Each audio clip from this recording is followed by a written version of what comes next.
আসসালামু আলাইকুম রহমতুল্লাহ বারাকাতু।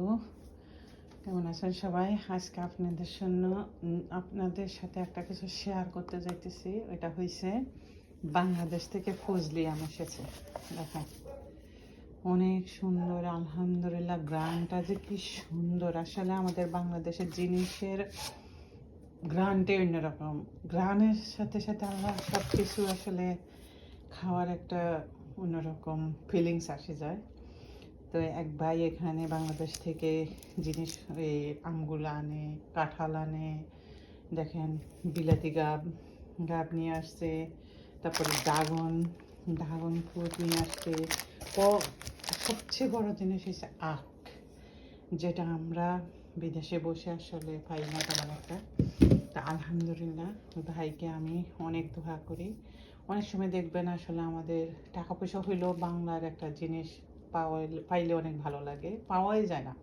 তারপরে যদি পাই ভালো লাগে। ওই ভাইটাকে আমি অনেক মন থেকে দোয়া করি। উনি আমাদের জন্য প্রথমে হিমসাগর আম নিয়ে আসছে, তারপরে আনছে আমরুপালি।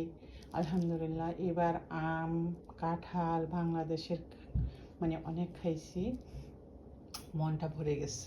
আলহামদুলিল্লাহ ভাইয়ের জন্য মন থেকে দোয়া আসতেছে, কারণ অনেক সময় টাকা হলেও সব কিছু পাওয়া যায় না। আলহামদুলিল্লাহ আমি অনেক শুক্রিয়া আদায় করি ভাইয়ের কাছে, ভাইয়ের জন্য দোয়া করি।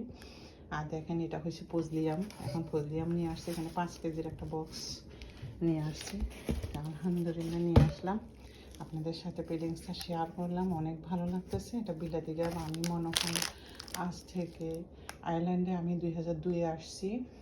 তারপর থেকে আর ধরেন আখ, বিলাতি গাব এগুলো আমি খাই নাই, ফজলি আমও খাই নাই। এমনি পাকিস্তানি অনেক আম খাইছি আলহামদুলিল্লাহ, কিন্তু বাংলাদেশ থেকে যে আমরুপালি, তারপর হিমসাগর, এগুলো কোনো বছরই আসা হয় নাই। এই বছর শুধু ওই ভাইটা উদ্যোগ নিয়ে আনছে সবার জন্য। আল্লাহ ভাইটাকে ভালো রাখুক, সুস্থ রাখুক, দোয়া করি। আর আপনাদের সাথে এগুলো শেয়ার করলাম, নিজের ফিলিংসটা একটু শেয়ার করলাম। ভালো থাকেন সবাই, আল্লাহ হাফেজ।